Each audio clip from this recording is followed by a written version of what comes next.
क्या आपने कभी सोचा है, अगर हनुमान जी शिव की अंश हैं, तो क्या शिव स्वयं राम भक्त हैं? क्या ये संभव है कि भगवान स्वयं सेवक बन जाएं? आज हम जानेंगे भक्ति और वैराग्य का सबसे गहरा रहस्य। अध्याय 1। जब देवताओं ने पुकारा। सुनो मेरी सेना, एक समय की बात अन्य है, सैनियों का पृथ्वी पर अधर्म बढ़ रहा था।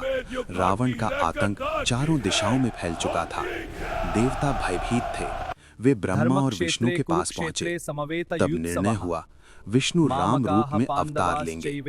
ये समाचार कैलाश पहुंचा। महादेव शांत बैठे थे, आंखें बंद थीं, पर भीतर सब जानते थे। उन्होंने मुस्कुराकर कहा, जब प्रभु स्वयं अवतार लेंगे तो मैं कैसे दूर रह सकता हूं? अध्याय 2। सेवा का संकल्प। महादेव ने पार्वती से कहा, इस बार मैं राजा बनकर नहीं, देव बनकर नहीं, बल्कि सेवक बनकर जाऊंगा। पार्वती मुस्कुराईं, क्या भगवान भी सेवक बन सकते हैं? शिव बोले, सच्चा प्रेम सेवा में ही है। अध्याय 3। अंजनी की तपस्या। माता अंजनी कठोर तपस्या कर रही थीं। उनकी एक ही इच्छा थी, ऐसा पुत्र मिले जो धर्म की रक्षा करे। महादेव ने अपने अंश को पवन देव के माध्यम से उनके गर्भ में स्थापित किया और जन्म हुआ वीर हनुमान का। अध्याय 4। बाल लीला और वरदान। बाल हनुमान ने सूर्य को फल समझ लिया, आकाश में उछल पड़े। इंद्र ने वज्र चलाया, पवन देव क्रोधित हो गए, पूरी सृष्टि संकट में आ गई। तब देवताओं ने हनुमान को वरदान दिए, अजेयता, अमरता, अपार बुद्धि। शिव का अंश जागृत था। अध्याय 5। राम से मिलन।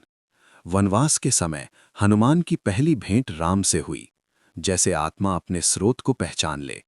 हनुमान ने कहा, मैं आपका दास हूं। राम ने मुस्कुराकर कहा, तुम केवल दास नहीं, मेरे प्राण हो। अध्याय 6। लंका दहन। जब सीता माता का पता नहीं चला, जामवंत ने हनुमान को उनकी शक्ति याद दिलाई।